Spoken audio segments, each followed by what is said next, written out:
침체 오기 전에 화려한 불꽃을 만끽하면 좋겠지만 얼마나 자신 있겠느냐. 저는 큰 얼개를 놓고 보면 이제부터는 조금 보수적으로 가자. 유동성이 고갈되는 아니면 고갈될 가능성이 높은 내년 3, 4월에는 지금보다는 훨씬 더 붙임, 조정이 있을 것 같다.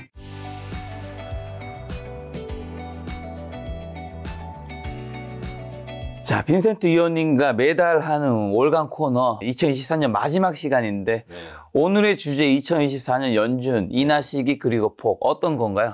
맞습니다. 그러니까 올해를 마감하는 시점인데요. 2024년 첫 컨텐츠도 연준이었습니다. 네, 마지막도 연준이네요. 그만큼 올 한 해 미국의 중앙은행이 연준이 상당 부분 글로벌 자산시장에 영향력이 컸다라는 말씀을 드리고 싶고요. 공교롭게 오늘이 좀 분수령이죠. 최근에 있었던 12월 FOMC에서 뒤에도 말씀드리겠지만 더 이상 긴축 기조에 어느 정도 쉼표는 찍었다라는 의미에서 피보팅을 시사했습니다. 그렇다 보면 화면에 보시는 것처럼 이제 시장의 관심은 기준금리 인하의 시기와 그리고 폭에 쏠릴 것이다. 그래서 제가 생각하는 시기와 또한 폭에 대해서 말씀드리도록 하겠습니다. 자, 늘상 그랬던 것처럼 두 가지씩입니다. 처음에 모든 메시지가 있고요. 그 메시지를 설명하는 것으로 뒤에 가름도 하도록 하겠습니다. 자, 12월 FOMC부터 빠르게 리뷰해 볼까요? 한마디로 피보팅을 선언했습니다.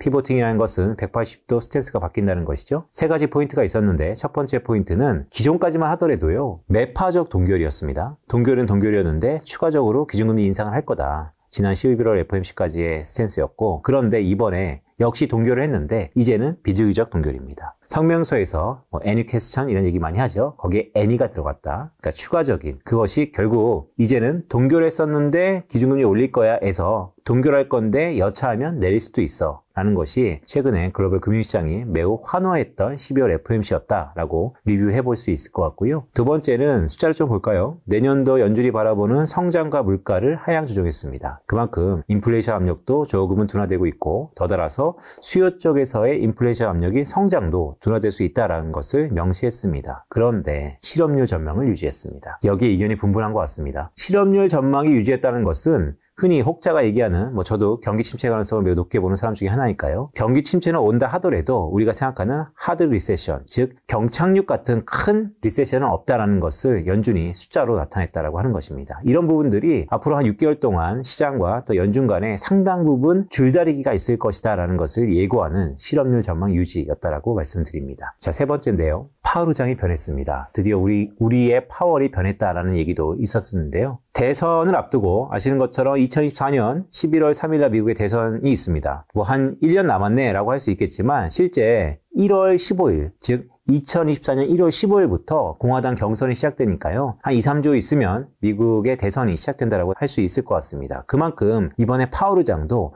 대선을 앞두고 현재 여당의 바이든이 상당 부분 여론이 안 좋거든요. 즉 지지율이 떨어지고 있습니다. 그런 부분들이 파월의 스탠스 변화에 영향을 준 거 아닌가라는 것이 기자회견에서 상당 부분 나왔었습니다. 당연히 파월은 아니다, 그건 상관없다라고 했지만 금융시장은 믿지 않고 있죠. 드디어 파월이 정치적으로 변했다라는 얘기도 솔솔치 않게 들어가고 있고요. 두 번째로는 이런 정치적인 부분도 분명 있습니다. 그래도 제가 데이터를 보는 입장에서 보니까요. 연준의 대차 대조표 안에서 영레포라 그래서 지준, 그 다음에 영레포 부분이 크게 감소하고 있다는 거. 자, 이게 무슨 의미냐면 간단히 말씀드려서 미국의 상업은행들이 유동성이 없다는 거. 자, 유동성이 없다는 것은 추가적으로 여차하면 다시 한번 유동성을 풀어줘야 되는 중앙은행의 스탠스인 것이죠. 그런 의미에서 보면 현금이 고갈되는 것이 파월 의장의 의중을 변한 게 아닌가라고 개인적으로 생각하고 있습니다. 매우 중요한 부분이고요. 왜냐하면 영레포의 감소의 추세를 놓고 향후 언제쯤 이게 완전히 소진될까를 프로젝션해 보면 내년 3월에서 4월입니다. 그렇기 때문에 뒤에도 말씀드리겠지만 연준의 기준금리 인하 시기가 언제일까? 금융시장은 내년 3월과 4월에 집중하고 있습니다.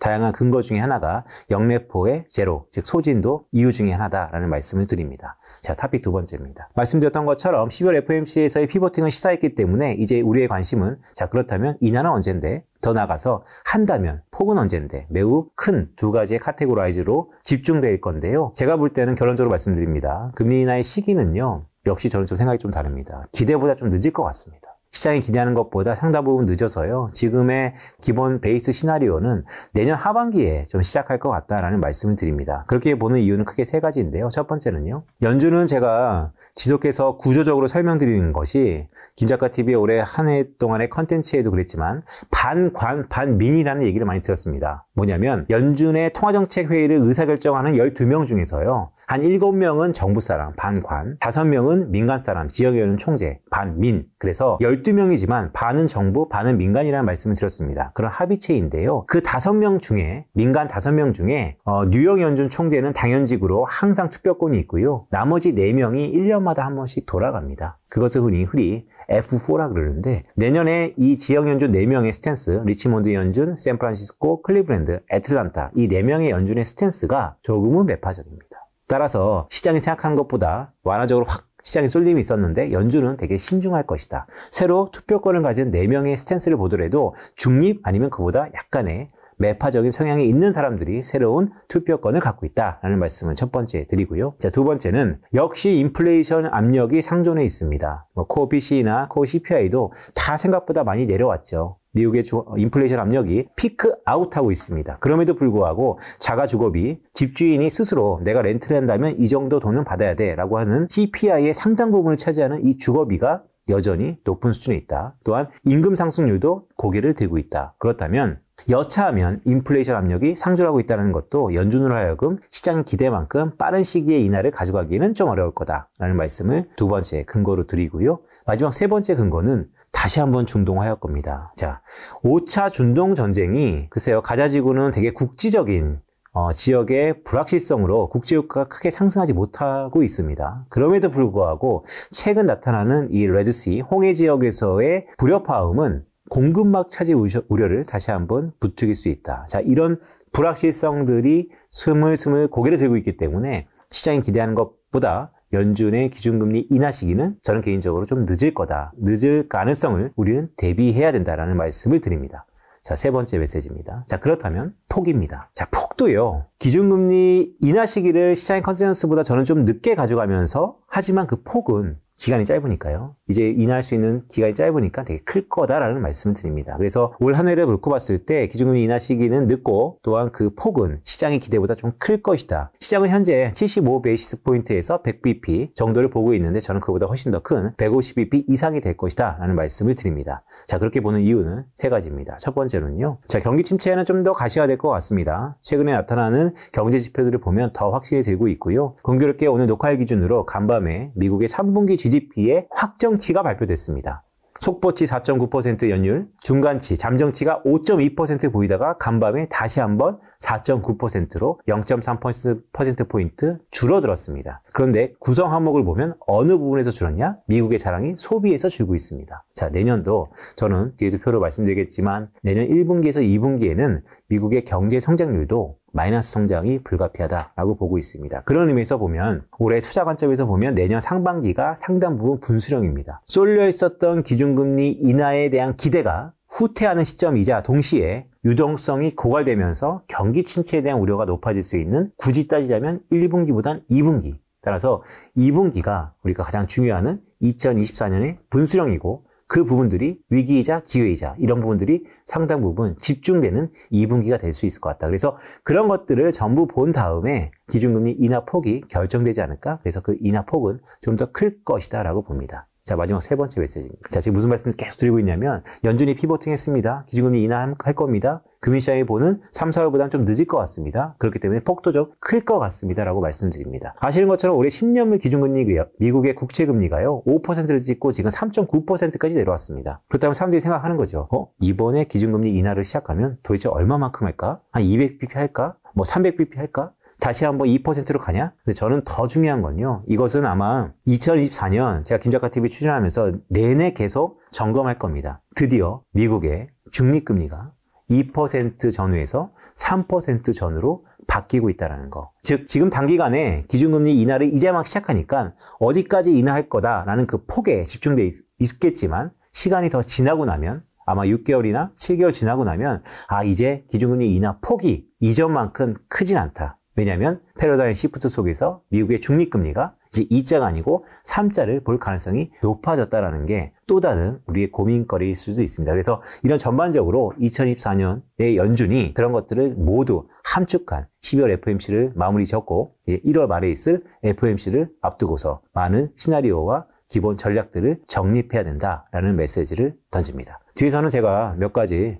표를 갖고 앞에 말씀드렸던 메시지들을 부연 설명을 하도록 하겠습니다. 자, 성명서입니다. 11월 FOMC 매파적 동결에서 12월 FOMC 비주기적 동결로 바뀌었는데요. 크게 세 가지가 포인트입니다. 첫 번째 포인트. 문구가 좀 바뀌었습니다. 경제활동이요. 네, 그로스 액티비티가 둔화되었다. 네, 슬로우스라는 게 들어갔죠. 둔화되었다는 게 첫 번째. 당연히 그러니까 성장률도 하향한 거죠. 두 번째는 인플레이션조차도 네, easy overs. 인플레이션도 완화되었다라는 게 두 번째 포인트. 당연히 성장과 물가가 둔화되었다. 자, 세 번째. 이게 비주기적 동결이죠. 추가적인 정책 확정의 범위를 결정함에 있어서 any additional policy. 추가적인 N이라는 문구가 상과하면서 상당 부분 금융시장으로 하여금 이제는 피보팅 완전히 했고 여차하면 기준금리 인하도 할 거다라는 것이 성명서에 들어갔다라고 할 수 있겠습니다. 네, 다음 페이지 보시면요. 자, 프로젝션입니다. 네, 많은 매체에서 12월 FOMC 이후에 FOMC에 대한 해석과 아니 전망을 했을 거예요. 근데 저는 여기서 좀 더 특이한 포커스를 드립니다. 특이한 포인트를 좀 말씀드릴게요. 제가 동글뱅이 치렀는데요. 사실 이 369, 12, 1년에 4번 하는 이 프로젝션 속에서 이 중간에 이 센트럴 텐던시는 사람들이 잘 얘기 안 하세요. 이게 어떻게 되냐면요. 정의가 센트럴 텐던시가요. 20개가 있으면 밑에 3개, 위에 3개를 제거하고 그 안에 16개만 핵심적으로 보는 겁니다. 그러니까 최극단값, 최저값을 완전히 제거하고 가장 핵심만 보는 것이죠. 그런데요, 보시면 기준금리가요. 지난 9월달 프로젝션에서는 하단 4.6%, 상단 5.4%였습니다. 근데 이번에 어떻게 바뀌었냐? 위아래 딱 떼고 나서 보니까 상단이 4.9%로 50bp 줄었고요. 하단도 4.4%로 줄었습니다. 자, 무슨 얘기일까요? 자, 이제 기준금리 인하를 하는데 인하의 폭이요. 9월달보다는 좀 줄어들고 있다는 겁니다. 9월달에 우리가 인하할게 라고 했던 것보다 훨씬 더 지금 상단과 하단 이 폭이 더 줄어들고 있죠. 따라서 전반적으로 인하의 그 정도 자체가 이전보다는 좀 더 줄고 있다라는 말씀 드리면서 제가 두 번째 텍스트입니다. 중심 추세, 즉 텐던시의 경향은 9월 FOMC보다 두 차례 추가적인 인하를 베팅하고 있다. 기존에는 5.5에서 5.4까지만 내릴 거다 해서 이제는 5.5에서 위에 상단 4.9까지 내릴 거다라고 연준이 계속해서 보고 있다. 이런 모든 기대감들이 시장에도 반영되고 있다. 다음 페이지 보시면 자, 다플레 매우 중요했죠. 제가 9월달하고 12월달하고 비교해 놓은 겁니다. 보라색이 네, 이번 12월 FOMC고요. 좀 더 파란색이 지난 9월달 FOMC였습니다. 일단 이 박스권 칠한 거 말고요. 2023년부터 한번 보실까요? 연준이 이렇게 비겁할 수 있습니까? 네, 12월 달 한 번 놔두고요. 어떻게 했습니까? 네, 기준금리 인상을 했다라는 것을 취소시켜 버렸습니다. 원래는요, 12월 FOMC 하기 전까지 우리 한 차례 더 인상한다라고 공교연히 주장했었어요. 근데 12월 FOMC 되면서 그게 싹 바뀌었지 않았습니까? 네, 윗부분이 다 없어지고 전부 다 올해는 이걸로 마감한다. 자, 내년에 보면 어떨까라고 보면 자, 인하가 시작되는 겁니다. 근데 인하하는 것이 전부 다 이 눈높이가 낮아지고 있죠. 그래서 왜 이렇게 인하의 폭이 커질까라고 하면 경기적인 문제도 있을 거고 금융시장이 바라보는 인플레이션 둔화도 있을 거고 자, 이런 부분들이 아마 내년 상반기까지 되게 기대감을 가질 겁니다. 근데 저는 뭐 초치는 건 아니지만요. 더 중요한 건 중립금리. 항상 롱글러 런이라고 하는 중립금리가 기존 전망 2.5%를 상당 부분 유지하고 있다. 또 장기적인 인플레이션 압력이 높아지고 있다. 인하를 한다 하더라도 좀 늦을 것 같고 인하의 폭 자체도 우리가 중립금리가 올라가는 걸 놓고 보면 시장이 생각하는 만큼 크지 않을 수 있다. 만약에 큰다면 정말로 하드 리세션, 큰 위기가 와야지 울며 겨자 먹기로 제로까지 가는 것이지 그렇지 않고서는 우리가 시장에 생각하는 이 인하에 대한 폭에 대한 기대감은 좀 과한 측면이 있다라는 말씀을 드립니다. 자, 이 표는 네, 이제 많이 익숙하시죠? 제가 1년 내내 계속 강조했던 거. 자, 파월 의장이 변했어요. 왜 이제 피버팅 하죠? 저는 올해 하반기부터 계속해서 피버팅 가능성을 열거하는 입장에서는 네, 조금 연준이 이제야 피버팅을 시사하는구나 라는 말씀을 드립니다. 근거가 어떤 거였냐면 과거 74년부터 현재까지 미국의 중앙은행 장이 피버팅을 결정할 때는 항상 공통 분모가 있었다. 뭐냐? 실질금리가 플러스가 됐었다. 자, 이번에 실질금리가 플러스가 된 지 3, 4개월이 됐다. 그렇기 때문에 현재 이 어느 시점, 오늘 내일, 그 언제순간 이 시간 이후부터는 연준이 기준금리를 인하해도 이제는 과거의 공통분모를 놓고 봤을 때 전혀 이상하지 않다. 자, 현재 4개월 연속 동결하고 있죠. 그럼 이제 우리가 더 중요한 것은 그럼 과거 기준금리 인상을 멈추고 동결하다가 언제 인하했는데 그 동결의 기간이 뭔데라고 보면 한 50년 역사에서는 4개월. 그렇다면 당장 해가 바뀌면 인하해도 무방하죠. 그런데 급변하는 시기에 50년 전 데이터를 지금 갖고 오면 무슨 의미가 있냐. 세계화가 정점이 이뤘던 2000년대 아니면 90년대 후반을 놓고 보면 한 10개월 정도 된다는 것이죠. 자, 9월 FOMC부터 동결이 시작됐으니까 이걸 그대로 산수로 셈하면 언제입니까? 내년 3월과 4월이 인하 가능성이 높다. 이미 금융시장이 거기에 그래서 집중하고 있는 것이다 라는 말씀을 드립니다. 자, 파월 의장이 변했다. 제가 두 가지 근거를 들었습니다. 첫 번째, 혹시 민심? 자, 어떤 얘기냐면 대선 판도입니다. 자, 왼쪽 차트는 트럼프와 바이든의 연령별 지지도입니다. 보시면 당연히 나이가 들수록 시니어층일수록 트럼프에 좀 더 지중이 많죠. 그런데 토탈리 맨 위에 있는 겁니다. 전체로 보면요.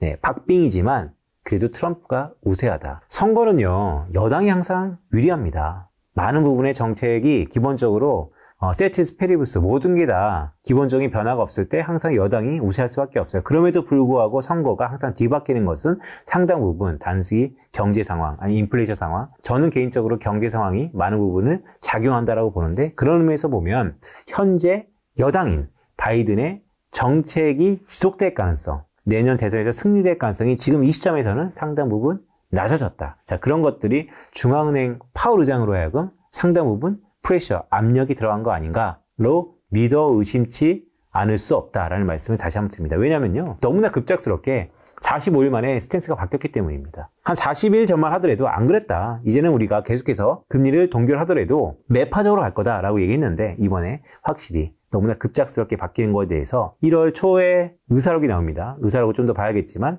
그래도 지금 순양에서 보면 우리 시장들은 이거 정치적인 영향에서 자유롭지 못하구나 라는 것을 믿어 의심치 않다라고 보는 겁니다. 자, 두 번째는 오른쪽 차트입니다. 이미 미국의 2년물 금리, 10년물 금리가 다 인하를 베팅하고 있었다는 거. 자, 금융시장이 그렇든 말든 올해 하반기 내내 연준의 스탠스는 금융시장 너네 잘못 가고 있어. 내 얘기가 맞아. 내 얘기를 경청해 였었다면 이번 FOMC에서는 금융시장에 손을 들어줬다는 거. 되게 고무적입니다. 상당히 유연해졌다라는 말씀을 드립니다. 다음 페이지 보시면요. 자, 이게 더 중요한 겁니다. 제가 앞에 말씀드렸던 것은 정치에 당연히 자유로울 수는 없겠죠. 그리고 시장의 어떤 그런 요구를 받아들였다라고도 해석할 수 있습니다. 그런 것들은 전부 다 변수일 것 같은데요. 더 중요한 것은요. 자, 왼쪽 차트에 있는 것은 미 연준의 자산입니다. 네, QT 하고 있죠. 그리고 축소하고 있지만 그래도 역시 한 8조 달러 어렴풋한 돈이 미국 연준의 총 자산이 있습니다. 그러니까 유동성이 항상 많은 거죠. 그런데 오른쪽 표에 보시면요. 자, 지급준비, 영래포, TGA 계정. TGA 계정은 재무부가 돈을 쓰는 것이고 영래포는 시중은행의 초과자금, 여유자금을 다시 한번 중앙은행에 예치해서 반대로 채권을 반복받는 것인데 이게 유동성입니다. 결국 보시면 어떠세요? 지급준비금은 최근에 오히려 증가하고 있는데 QT에도 불구하고 양적 긴축을 하고 있음에도 불구하고 유동성이 매우 중요한 부분입니다. 지급준비금이 올라가고 오히려 늘었음에도 불구하고 영래포랑 TGA 그 두 계정의 흐름이 다르다. 즉 영래포만 줄고 있다. 자, 시중은행이 돈이 너무 많아서 거꾸로 중앙은행이 예치했던 이 계정이 줄고 있다는 건 뭡니까? 거꾸로 생각하면 시중은행이 점점 유동성이 고갈되고 있다. 자, 미국의 상업은행 아니면 다양한 장단기 금리 역전에 대한 우려들 이런 것들이 올해 3월 달에 SVB 사태 어떻게 이겨냈습니까? 연준의 특별 대출 창구가 있었지만 상업은행이 강력하게 JP모건을 비롯해서 상당 부분 돈을 쏟아부어서 그걸 끌어안았잖아요. 근데 이제 다시 한번 내년 초에 그런 부분들이 터진다면 이제는 돈이 없다라는 것입니다. 그러면 두 가지죠. 시중은행의 돈이었으면 연준이 나서서 다시 한번 유동성을 공급해야 되는데 그럴 가능성 과연 인플레이션과 성장이 1년 전과 다른데 할 수 있겠느냐에 대한 또 의견이 분분한 상태. 일단 시장은 그렇기 때문에 기준금리 인하한다라고 베팅을 3, 4월 달에 하고 있습니다. 다음 페이지 보시면 왼쪽 차트입니다. 네, 채권 트레이더 이미 CME 선물시장에서의 내년 3월 달에 인하 바로 시작해서 순차적으로 계속한다라고 이미 시장의 기대는 확실히 3월 달 FOMC 주목한다. 라고 하는 게 현재 시점이고요. 근데 오른쪽에 차트에 보시는 것처럼 해외 IB들은 조금 시장 트레이더보다는 좀 여유가 있는 것 같습니다. 3월은 좀 빠른 것 같고 아마 2분기 4월, 5월, 6월 달 수순에 한 차례부터 시작하지 않을까라고 해서 내년 해외 IB들은 인하는 하는데 상반기 내에 하는데 1분기는 시장 트레이더들, 2분기는 시장 IB들, 해외 IB들이 보고 있다. 근데 저는 글쎄요, 1분기, 2분기보다도 오히려 이 모든 걸 다 바라보고 2분기 말쯤, 6월 FOMC쯤에 결정해서 액션은 실제 3분기부터 시작되지 않을까라고 보고 있습니다. 화면에 보시는 것처럼 보통 시티은행이라든지 아니면 골드만삭스, HSBC, 그 다음에 JP모간이 저랑 비슷한 뷰를 갖고 있다라고 보시면 좋을 것 같습니다. 다음 페이지 보시면요. 자, 인하를 하게 되면 인하 시기는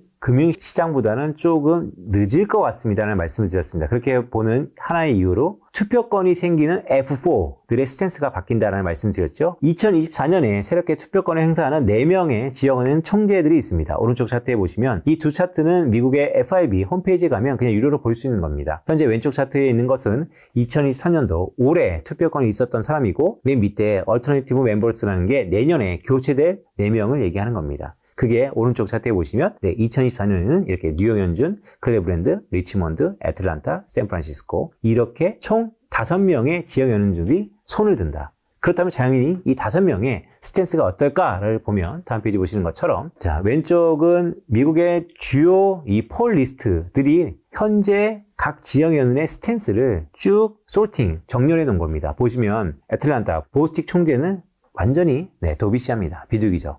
그런데 데일리, 바킨, 메스터 전부 어떻습니까? 네, 매파적이라는 것이죠.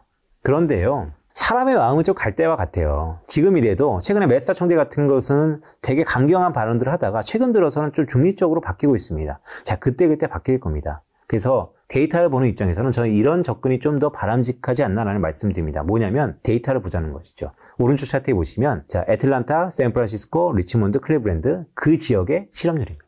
결국 지역은행 총재는 그 지역의 경기를 대변해서 자기 스탠스를 보일 것이다. 내 지역구, 내 지역의 경기를 대변해서 내가 비둘기로 갈지 매파로 갈지 정하는 것이지 내가 그냥 자고 일어나서 기분 내켜서 매파, 비둘기로 가는 자리가 아니다 라는 의미에서 당연히 경제 데이터를 보고 그들의 향후 스탠스를 추정해보자 라는 말씀을 드립니다. 자, 위에는요, 파란색은 코로나 직후였어요. 아시는 것처럼 고용지표는 후행지표라서 되게 늦게 변했죠. 코로나 터지고 나서 한 달 뒤에 평균 실업률이 2자릿대로 훌쩍 올라가지 않았습니까? 그럼에도 불구하고 애틀란타, 샌프란시스코, 리치몬드, 클리브랜드 자, 보면 어떠세요? 클리브랜드가 경제가 완전히 박살났죠. 이러다 보니까 클리브랜드 총재는 과거 어땠습니까? 무조건 2020년 4월 달에는 그 누구보다도 비둘기적 성향을 보였습니다. 우리 클리브랜드 경제가 파탄나기 직전이니까 기준금리 인하해주고 우리를 도와달라. 당시만 하더라도 애틀란타 총재는 어떻습니까?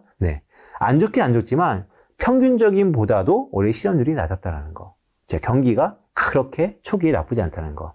근데 지금 어떻습니까? 오히려 애틀란타 보스틱 총재는 완전히 완화적으로 갔죠. 그게 왜일까? 보시면 현재입니다. 오른쪽 아래에 보시면 2024년 10월달 기준으로 현재 미국의 평균 실업률은 3.9%입니다. 근데 왜 애틀란타 보스틱 총재가 저렇게 완화적일까요? 보시면 애틀란타 경기가 안 좋습니다. 결국 우리 경기가 안 좋기 때문에 완화적으로 할 수밖에 없다라는 거. 자, 그런 스탠스대로 표시를 하면 샌프란시스코, 리치몬드 매파적인 거 맞고 클리브랜드가 현재 평균 실업률하고 비슷하죠. 그래서 중립적으로 매파이지만 약간의 중립성을 보이고 있다. 자, 맨날 뉴스플로우 나오죠. 지역 연준은행들 총재 멘트에 하나하나 우리가 막 귀 기울이죠. 그것도 매우 중요합니다. 시황이니까. 그런데요, 결국 원리를 이해하시면 됩니다. 그 지역 총재의 스탠스는 그 지역 펀더멘탈을 반영합니다. 우리가 데이터를 보고 그 지역의 스탠스가 이럴 거다라고 베팅하는 게 훨씬 더 좋은 접근이 아닌가라고 개인적으로 말씀드립니다. 다음 페이지 보시면요. 자, 인플레이션 압력이요. 잡힌 듯 같은데 또 아닌 것 같습니다. 차별화가 있는 것 같습니다. 역시 데이터를 볼까요? 왼쪽 차트에 보시면 미국의 CPI 중에서 서비스입니다. 파란색입니다. 다시 한번 고개를 들고 있죠. 아, 서비스 물가는 여전히 높은 것 같습니다. 그러면 도대체 미국의 인플레이션 압력식에 뭐가 이렇게 안정된 거지라고 보면 생산자 물가 안에서의 프로덕트, 커머디티, 제품입니다. 마이너스입니다, 벌써. 미국은 철저히 상품 인플레이션은 끝났어요. 오히려 디플레이션 압력이 높아질 정도로 수요가 의심될 정도로 물가가 안정적입니다. 그럼에도 불구하고 연준이 왜 신중할까? 미국 경제에서 약 한 67%를 차지하는 서비스 물가는 여전히 고개를 들고 있기 때문에 자, 시장이 생각하고 있습니다. 내년 3, 4월에는 기준이 인하를 할 건데 인하할 겁니다. 하지만 이 물가지표, 서비스 물가지표가 고개를 듣는 순간 연준은 되게 신중할 것이다 라는 말씀을 드립니다. 그런 의미에서 오른쪽 차트에 보시면 제가 자가주거비 말씀드렸죠. OER 같은 것도 여전히 높은 수준에서 파란색입니다. 이어가고 있고요. 임금도 내려오긴 내려오는데요. 내려오는 거 보면 고무적이죠. 그런데 여전히 증가율이요. 4%대 중후반입니다.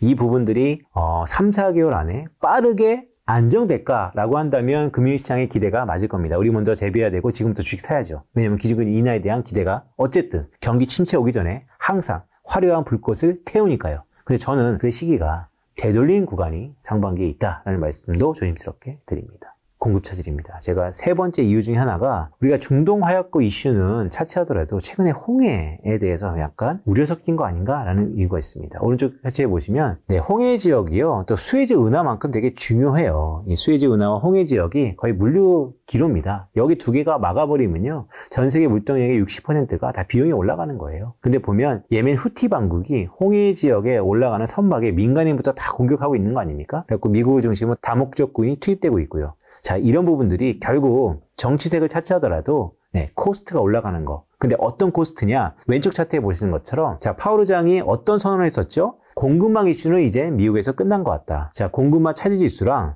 슈퍼코어 CPI, 그러니까 파월 의장이 코어 CPI 중에서도 더 집중해서 보는 그런 슈퍼코어 CPI와 상관관계를 제가 그려본 겁니다. 글로벌 공급망 차지 지수가요.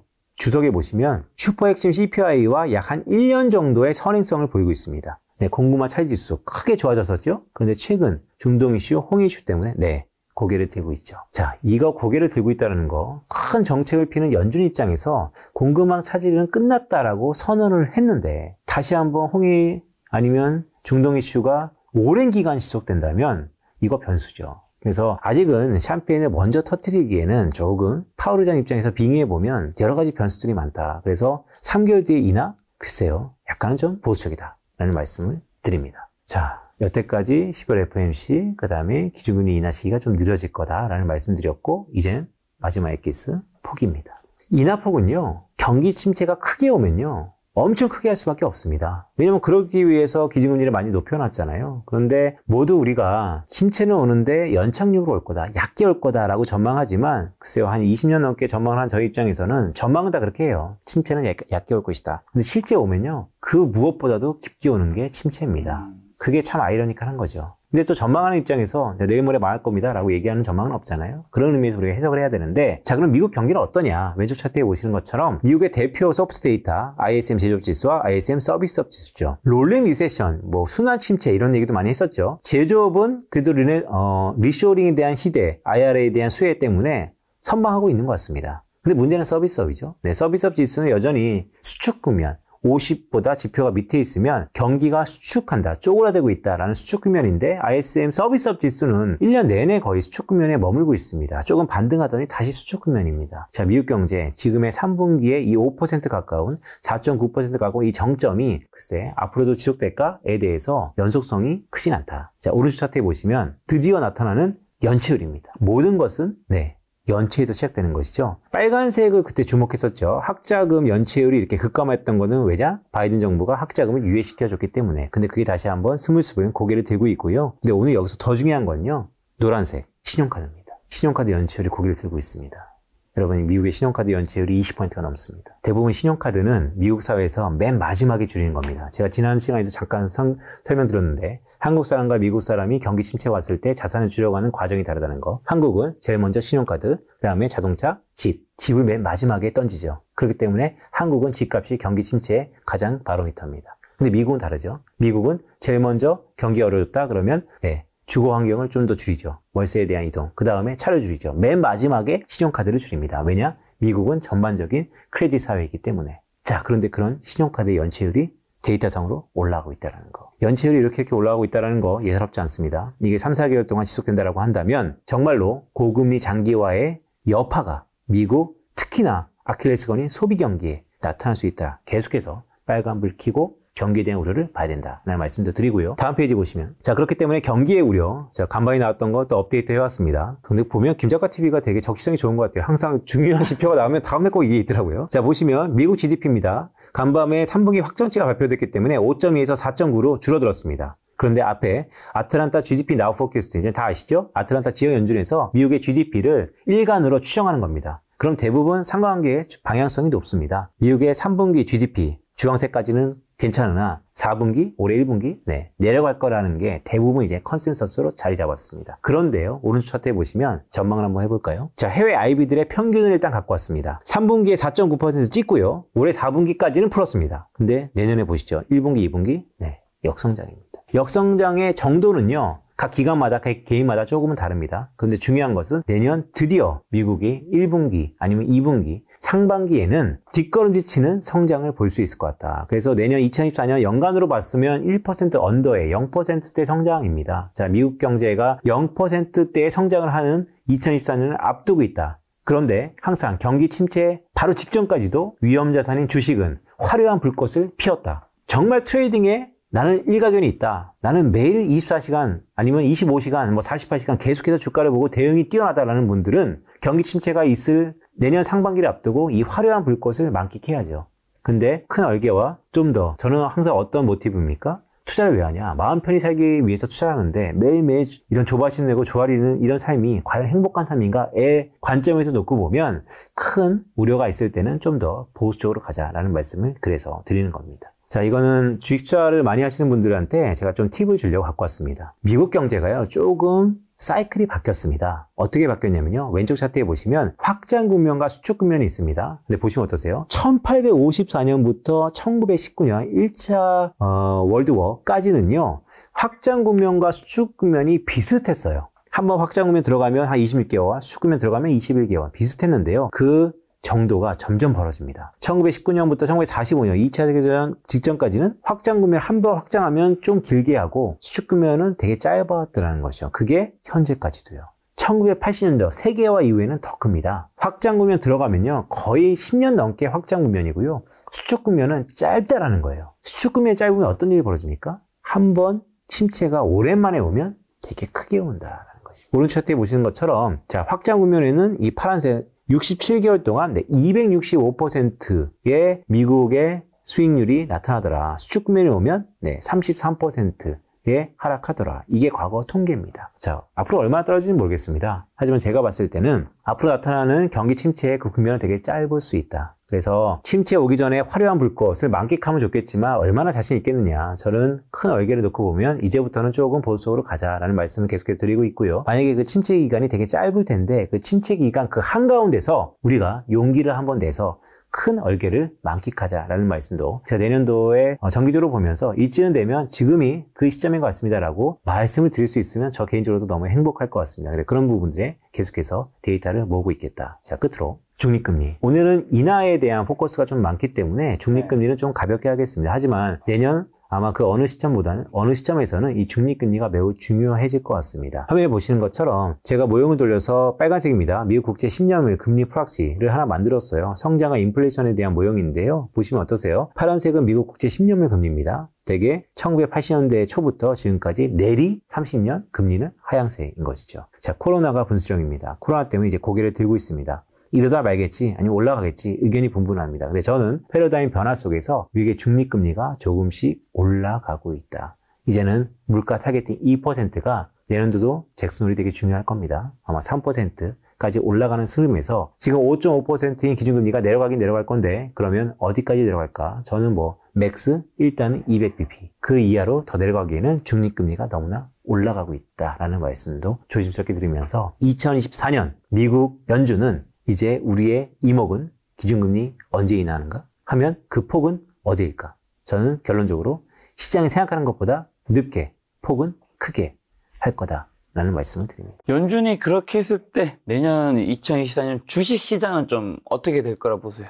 일단 시장의 기대가 워낙 쏠려있기 때문에 내년 상반기에는 기대가 후퇴하는 시점이 좀 올 것 같습니다. 그렇다면 좋을 거 없죠. 두 번째, 더 중요한 건 유동성입니다. 여갈피 보여드렸죠? 유동성이 고갈되는 아니면 고갈될 가능성이 높은 내년 3, 4월에는 지금보다는 훨씬 더 붙임, 조정이 있을 것 같다. 자, 한 2, 3개월 남았습니다. 화려한 불꽃을 만끽할지 아니면 그래, 큰 흐름에서 보면 내가 이 불안감을 갖고 아는 것보다 좀 더 보수적으로 가자. 그건 여러분의 선택. 하지만 제가 봤을 때는 좀 더 보수적으로 가는 게 좋지 않을까요? 라는 말씀을 드립니다. 자, 금리 인하 시기는 좀 늦어질 수 있지만 폭은 더 클 거라고 말씀해 주셨는데 네. 그럼 금리랑 워낙 관련이 많은 우리나라 부동산 시장은 어떻게 좀 보세요, 내년에는? 자, 더 중요한 건 한국은행입니다. 한국은행이 만약에 연준이 내년 3월 달에 기준금리 인하한다. 시장 기대만큼.